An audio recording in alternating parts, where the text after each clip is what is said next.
Welcome back to the channel. So today I will start the video with one quote, and this quote is every chess master was once a beginner. तो इस quote की meaning क्या है और ये मैंने क्यों लिखा था, मैंने लास्ट वीडियो में बोला था कि मैं एक कोट लिखूंगा, वो कोट है every chess master was once a beginner. तो इस कोट की क्या मीनिंग है वो comment down below, and today I will teach you external factors of business environment.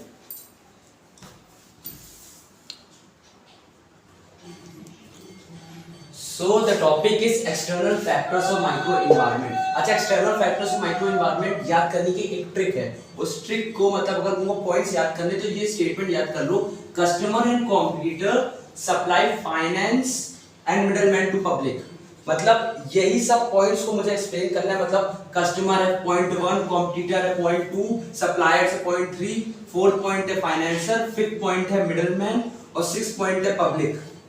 तो अगर ये लाइन याद हो गई आपको, customer and competitor supply finance and middleman to public, customer and competitor supply finance and middleman to public, अगर ये याद हो गया तो आपको सारे पॉइंट्स याद हो जाएंगे। अब मैं एक एक करके स्पेसिफिकली समझाता हूं इन पॉइंट की meaning. So first point we will discuss is customer. अच्छा, कस्टमर क्या होता है? Customer the people who buys firms product and service are its customer। मतलब वो इंसान जो प्रोडक्ट्स खरीदता है, कोई भी बिजनेस एंटरप्राइज को उसको कस्टमर बोलते हैं, ठीक है। अब business exist to create and satisfy customer. एक बिजनेस बनता ही क्यों है? एक बिजनेस इसलिए बनता है कि वो एक कस्टमर को सेटिस्फाई कर सके और उनको क्रिएट कर सके, इसीलिए तो बिजनेसेस होते हैं। और बिजनेस सक्सेसफुल कैसे होगा?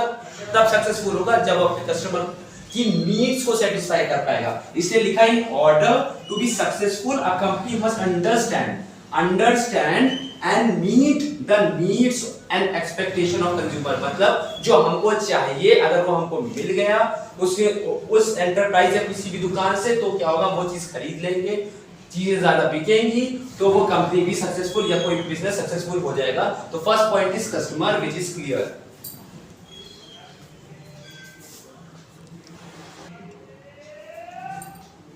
So second point is competitor. Competitor की मीनिंग क्या होती है? कॉम्पिटिटर मीन्स दुश्मन, मतलब एक दूसरे के कॉम्पिटिटर, बताने की जरूरत नहीं। तो क्या है, कॉम्पिटिटर में है both direct and indirect competitor. अच्छा, दो तरह के कॉम्पिटिटर होते हैं, ये बात समझना, एक होता है डायरेक्ट और एक होता है इनडायरेक्ट। अच्छा, डायरेक्ट कॉम्पिटिटर क्या होता है? डायरेक्ट कॉम्पिटिटर वो होता है जो सिमिलर प्रोडक्ट्स बनाता है, और इनडायरेक्ट क्या होता है? जो सिमिलर इंडस्ट्री में होता है। समझाते हैं। डायरेक्ट कॉम्पिटिटर क्या हो गया? These are the one which offer same or similar product, जो सिमिलर प्रोडक्ट्स बनाते हैं। मतलब टीवी, डिफरेंट टाइप के टीवीज होंगे, जैसे कि एक सोनी टीवी होता है, एलजी ओनिडा, तो Sony TV face direct competition with LG और ओनिडा, तो वो डायरेक्ट कॉम्पिटिटर हो गया। अच्छा, इनडायरेक्ट कॉम्पिटिटर क्या होते हैं? जैसे कि एक इंडस्ट्री होती है इंटरटेनमेंट इंडस्ट्री।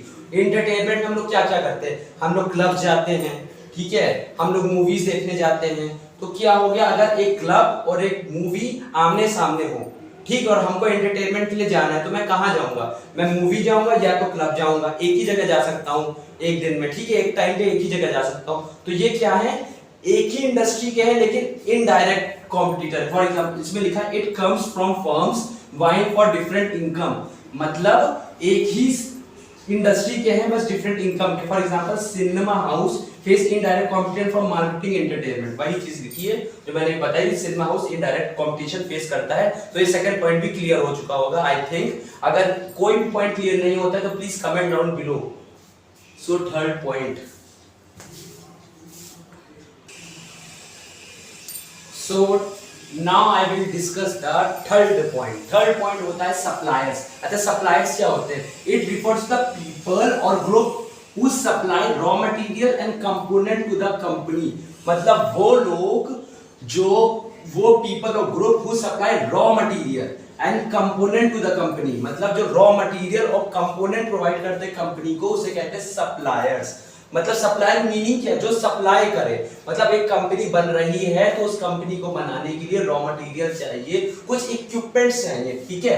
अच्छा, वो जो कंपनी में जो इक्विपमेंट्स हम लोग दे रहे हैं, अगर वो सही टाइम पे आ जाएगी, एक कंपनी में सही टाइम पे आ जाएगी, तो क्या होगा, कंपनी जल्दी जल्दी काम कर पाएगी। वही चीज लिखा है reliable source of supply. Reliable means जल्दबाजी में मतलब सही सटीक काम हो रहा है। Enables the company to carry on uninterrupted operation, मतलब कोई भी दिक्कत नहीं होगी। Minimise the inventory carrying cost, मतलब स्टोर करने की भी जो दिक्कत होगी, अगर कोई चीज आ रही तो वो जल्दी से स्टोर होगी, और फिर स्टोर होने के बाद उसे बेचा जाता है तो वो जितने टाइम एक वो सप्लाई में रखी रहती है तो उसकी अभी कॉस्ट कम होता है, इसलिए इसमें लिखा है minimise the inventory carrying cost. ये हो गया थर्ड पॉइंट, सप्लायर्स।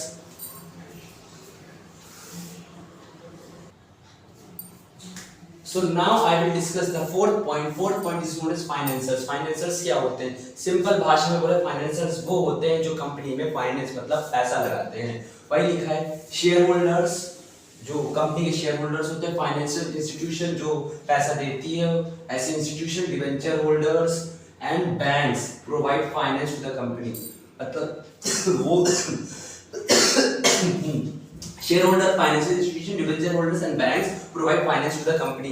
मतलब ये सब जो चीजें होते हैं वो फाइनेंस प्रोवाइड करती है कंपनी। लेकिन एक कंपनी को फाइनेंस जब तक नहीं मिलेगी जब तक उसकी पोजीशंस अच्छी नहीं होगी। मतलब एक फाइनेंशियल स्टेटस भी देखा जाता है कभी किसी इंसान को या कोई भी इंस्टीट्यूशन लोन देने से पहले, क्या वो उसकी क्या कैपेसिटी है जो लोन में उसको दे रहा हूं वो रिपे कर सकता है कि नहीं। तो वही चीज लिखा है financial capacity and attitude of financers are the important factors of the company. ठीक है, ये बहुत इंपॉर्टेंट फैक्टर होता है कि फाइनेंशियल कैपेसिटी है कि नहीं। एग्जांपल लिखा है company can not raise fund through shares if the financers are not risk taking. मतलब अगर फाइनेंसर्स रिस्क टेकिंग नहीं है तो वो कंपनी को फंड्स नहीं मिलेगा। ठीक है, तो फाइनेंशियल कैपेसिटी भी देखी जाती है। तो फोर्थ पॉइंट क्लियर।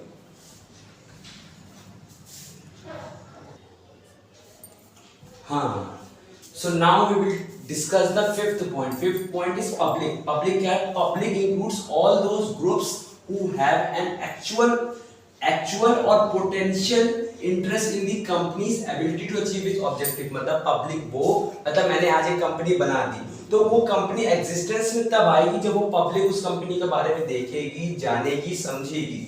ठीक है, तो इसी को कहते हैं पब्लिक। फॉर एग्जांपल यही देख लो, मेरा ये यूट्यूब चैनल, ठीक है, वॉर एजुकेशन अकेडमी का, जिसमें हम कॉमर्स की वीडियोस डालते रहते हैं।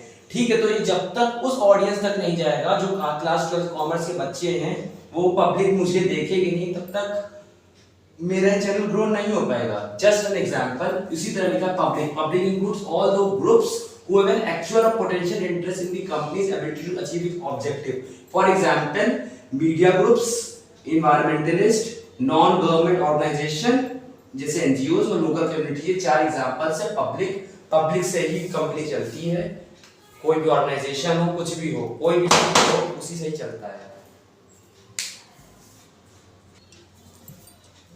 So video ends here. If you have any doubt, please comment down below.